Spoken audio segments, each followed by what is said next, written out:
be talking to you about bulimia nervosa.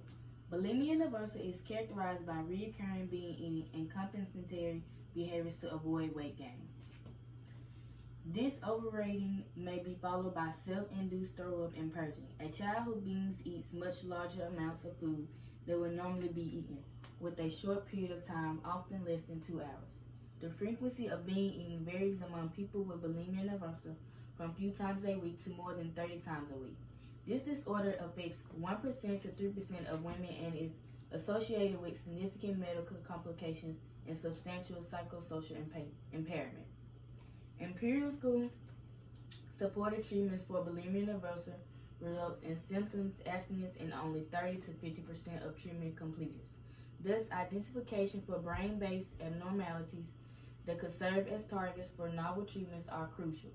Bulimia typically begins during adolescence, and understanding how it affects an adolescent is understanding the brain function of it. Stanford Children's Health stated that adolescent girl with bulimia nervosa fails to activate frontostriatal circuits to the same extent as healthy participants when engaging control on different tasks. It easily messes with your brain and the way you think, especially when it comes to your eating habits. Because of the way the brain and the human body works, bulimia nervosa can continue from adolescent girls to their adulthood. Many factors put teenagers at risk of bulimia. Hereditary matters, as do psychosocial factors such as history of eating problems, having negative self-esteem, or experiencing mood or anxiety disorders can lead to bulimia nervosa. Teenagers, especially girl teenagers, are overly concerned about their body and weight. Peers and social media are two causes of why teenage girls are concerned about being thin. According to Timberland Knowles, treatment center bulimia is one of the more common psychiatric disturbances to afflict adolescent girls and young women. It is associated with functional impairment and increases the risk of future onset obesity, depression disorder, suicide attempts, and more. The risk of bulimia nervosa is increased when dieting is involved. Many people have done studies on adolescent girls to prove some of these things.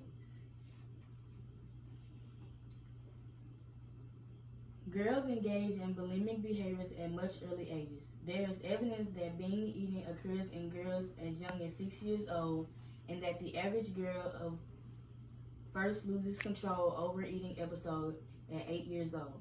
The development of binge eating and purging are related.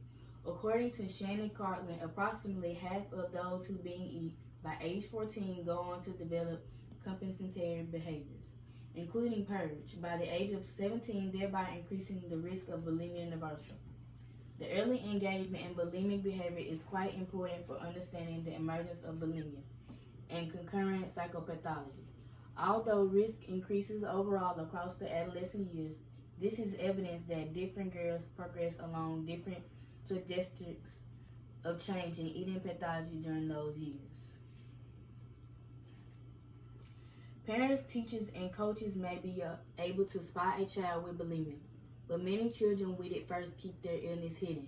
If you notice symptoms of bulimia in your child, you can help by seeking a diagnosis and treatment early. Early treatment can often prevent future problems. Treatment will depend on your child's symptoms, age, and general health. It will also depend on how severe the condition is. Of course, some children's condition could be worse than others. Treatment sometimes involves individual therapy, family therapy, behavior changes, nutritional rehabilitation, and medicine for depression or anxiety if needed. Bulimia can lead to malnutrition. It can harm nearly every organ system in the body. That's why early diagnosis and treatment is important. Often we feel so hopeful and supportive of the young person that we want to avoid rushing to conclusions that they have a disorder. So we may fight an inclination to make light of signals that something is off. Teenage girls who are experiencing bulimia may not have an obvious outward signs, so their weight is not necessarily an indicator of this eating disorder. A teen can be as healthy, weight, or even overweight and still be ill with bulimia, which may encourage them to hide their condition for years. For these reasons, it is important to be aware of other signs that may indicate a more serious problem at hand. So as you see, bulimia universal is a disorder that is very serious and needs to be taken seriously. It is nothing to be ashamed of if you are ill of in any type of way or have bulimia universal. Long as you catch it at an early stage and is willing to seek help, then anything is possible. Parents and associate members should be aware if something is going on wrong with their loved one and try to help in any way they can. In the end, bulimia can be harmful, so be careful and aware of your health.